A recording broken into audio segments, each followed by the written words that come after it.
Hey guys, I'm sorry for the sort of different setup, but I'm kind of in a hurry now. I'm leaving on vacation tomorrow. I'm going to be gone from August 1st to 10th, and I got get packed and stuff. And there's a bunch of stuff I got crammed into this video. I was planning on doing like multiple ones, but first up, earlier this week, I'm proud to announce I just released my debut EP. You can find it on Bandcamp and SoundCloud, links in the description, as well as you can stream it on my personal channel, which is also going to double as my music channel now. Basically, it's an EP of 4 songs. I recorded all the instruments on it. I'm really proud of it. Granted, the vocals, you know, not the best singer in the world, I'll admit, but hey, gotta work with what you got. And on Bandcamp, all the track downloads are free, and you can get the EP for free for now, but probably either later today or sometime tomorrow, it's going to have a $2 minimum. I'm just kind of setting up the PayPal now. And if you get the EP in full, you actually get solo or like acoustic, basically clean guitar and vocals demos of all 4 of the songs. Just kind of get more of like a core kind of thing going on with it. Yeah, again, I'm pretty proud of this EP, and I'm really looking for feedback, positive or negative, you know, as long as you're nice about it. And second, I'm going to be doing the 100 subscriber Q&A, and in a way, I'm kind of glad I just got 4 questions, just because, you know, again, I'm in a hurry. So, yeah, let's just get to this real quick. What's the heaviest metal band you honestly enjoy? You know, metal's one of those genres where I want to be more a fan of it than I am. Like, I want to be more well-versed in it than I really am, but I am kind of surface level at the moment when it comes to metal. So I decided to make a top 5, those probably being Anthrax, Black Sabbath, Deftones, Mastodon, and Metallica. Mastodon reviews should actually be coming in the near future. Again, there's been like sort of delays with the guy I'm doing the collab review with, so that should hopefully come in the next week or so. And also, honorable mention to the Melvins, who I've only heard a couple albums from, so I feel like I couldn't really call myself like a big fan. But I do really like what I've heard from them. So I hope to like maybe listen to Houdini at some point or something. If you could interview any musician, who would it be? Again, I'm making a top 5 here. Dave Grohl, I mean, probably one of the most likable guys out there. Beck, I just kind of want to know what makes him tick in terms of like the extreme creativity he's had over the course of his career. Would really be, I guess, inspirational for me as a songwriter, really. Rivers Cuomo, you know, I talk a lot about Weezer. It would be cool to kind of see what his headspace is at, especially with the last 2 albums. Lord, it would be great to kind of talk to a musician that's pretty much my age. You know, I know some Wikipedia are, like, we were born like a week apart, so I feel like it would be kind of cool to relate like that to someone my age who's also kind of making music, who was kind of making music independently, but then suddenly blew up in the mainstream. That would be really cool to do. And of course, Paul McCartney. The guy's got like 50 years of experience, and I feel like there are a lot of questions that I would ask that would kind of be refreshing for him, you know, like instead of just being asked about every little detail of the Beatles for an hour, like I would maybe go into stuff involving his new album, or like his mindset about like how he keeps staying inspired, you know, that kind of stuff. A couple honorable mentions would probably go to Tower Joseph from 21 Pilots and John Foreman from Switchfoot, because I've actually met both of them. Okay, and any emotional / depressing / moody albums you could recommend. You know, it's weird. I don't really directly go. I'm going to talk about this later, but okay. So, first up, my album of the year so far, Morning Phase by Beck, which I'm pretty sure is going to change at some point, but that's it for now. Delta Machine by Depeche Mode. I'm sort of going to start from like the last couple of years first. The Terror by the Flaming Lips. That's very dark, ambient, kind of creepy, kind of atmospheric, very cool. Electroshock Blues by the Eels, very down lyrically, like very depressive, very mourning. Just I recently picked up this album because they dropped a couple albums in the last couple of years. Eels. I'm definitely gonna check out the new one, The Cautionary Tales of Mark Oliver Everett, because I missed the one they put out last year. But yeah, that's a great one. I can see why it's probably the most critically acclaimed sort of alternative indie rock kind of stuff. I'd probably say Fiona Apple in sort of a different sort of pseudo-psychotic kind of way, sort of depressive kind of way. Specifically, probably Tidal or the Idler Wheels, the whatever, the thing from 2012. Dirt by Alice in Chains. That's like in terms of like the heavier stuff. That's probably my biggest recommendation, just because that's such a great album. Also the Downward Spiral by 9 Inch Nails, obviously. A couple other 9 Inch Nails. Just 9 Inch Nails in general, I think, could fit. Like, if you want to go more like the abrasive, industrial route, that's probably a good way to go.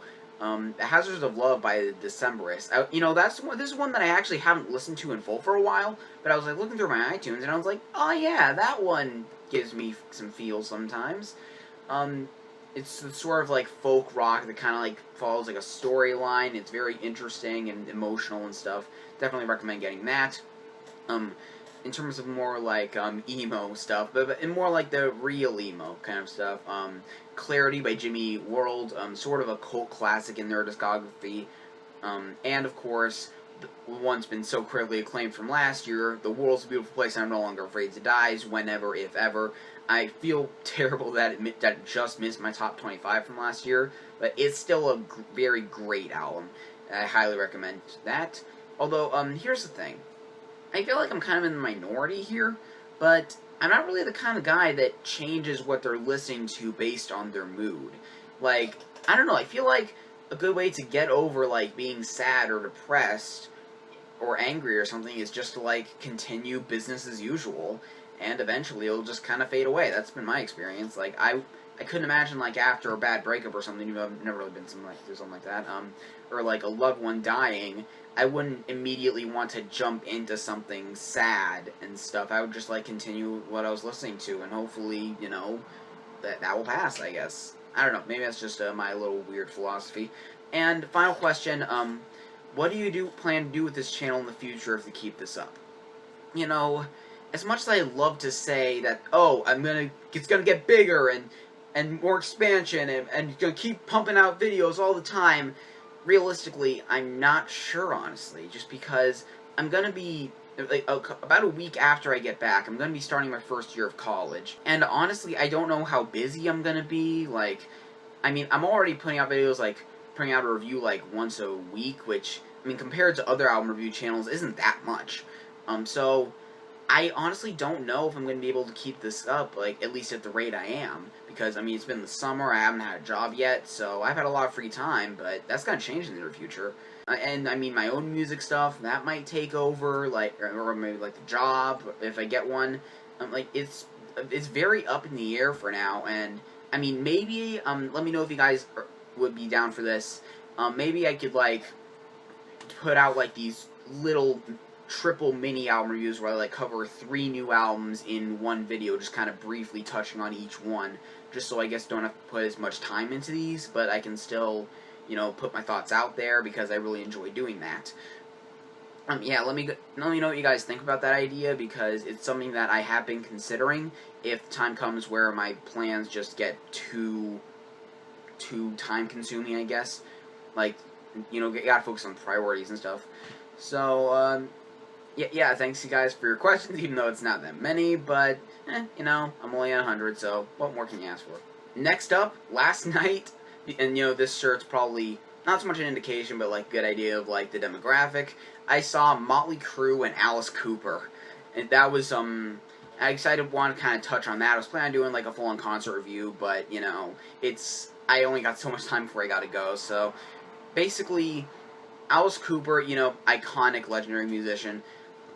I will say that Alice Cooper was fantastic. Just, you know, they brought, like, the guillotine and stuff. Like, he's still kind of an intimidating presence, I guess. Like, even though it is sort of played up for fun over the last couple decades. But still, like, the guy sings really well. He's still got that same kind of attitude from the 70s, and it works really well. Like, I don't know how a guy in his mid-60s can, I guess, pull that off, but he manages to do that. And, of course, he had, like, the guillotine, you had, like, this big, like, Frankenstein monster during, Feed My Frankenstein, that's where back as the singer. There was just all this, crazy stuff, like, involving, like, him in a straitjacket. I mean, there's a bunch of pictures that I'm going to put at the end. But, yeah, that was pretty great. Of course, okay, and then there was Motley Crue, who, of course, as some of you might know, this is their final tour, like, and this isn't like final tour, like, oh, final tour, but then 5 years later they're gonna be back. This is like a contractually, like, legally binded thing, where they can never do anything again under the name Motley Crue after this tour. So this is definitely their final tour, and I think it was pretty good. I mean, I'm not, like, the biggest Motley Crue fan. I have, like, that Red, White, and Crue 2-disc compilation, so I know all the hits. But, yeah, they still did really well. I will say that Vince Neil's voice like hasn't aged incredibly well over the last few decades, but I mean, you know, after seeing Van Halen a couple years ago, I know it can't get any worse than that with David Lee Roth. Um, so I mean, the fact that the guy can carry a tune at all, like, I guess I'm kind of grateful for that. Also, a band opened called the Raskins. I honestly didn't really get much out of them. Like, they're really just there to pump up the crowd. Like, to me, they were just kind of like watered down, modern version of Motley Crue, and I really just don't. I feel like this kind of like bombastic, like cocky, like rock kind of, I guess mindset, like lyric style, I suppose. I honestly think it's dead. Like, I feel like any band that comes around in the last couple decades, like, unless you're, like, super exaggerated and, like, to some extent satirical, like, say, The Darkness or Steel Panther, then you really can't get away with it, in my opinion. But, you know, they still did okay, even though they did demand way too much of a crowd for an opener. But, you know, if I had to say one gripe, here's the thing, both of the acts were really good. Alice Cooper was fantastic, again. But I feel like the problem is that the way this tour was organized, this was billed as Motley Crue with special guest opener Alice Cooper. So, and I think the thing is that I don't think Alice Cooper was a good choice to open, because I honestly think that out of some point in the last 40 years, he should not be an opening act. Like, not just, like, speaking of, like, musical quality and stuff, like, even though that's obviously a factor, but the fact that he's got this such an iconic live show and presence that just following it up with something and, like, not giving him the whole stage, just like this backdrop with some of his props, that just, it feels like I didn't get a whole Alice Cooper show. It ended up being, like, 45 minutes long, while Motley Crue went on for double that, and I honestly feel like Alice might have gotten the raw deal, like, because when Motley Crue came on, there were, like, choreographed spotlights and pyrotechnics, and it was just absolute insanity, like, in terms of the visuals, and I feel like Alice Cooper should have, like, if you see Alice Cooper, it should have been, I guess, like, he's not really that bombastic, in, like, the personality, but, like, I feel like he could have had more with his performance, I suppose. But that aside, still a great show, so I can't really complain too much. Yeah, and now let's move on to a pretty special topic.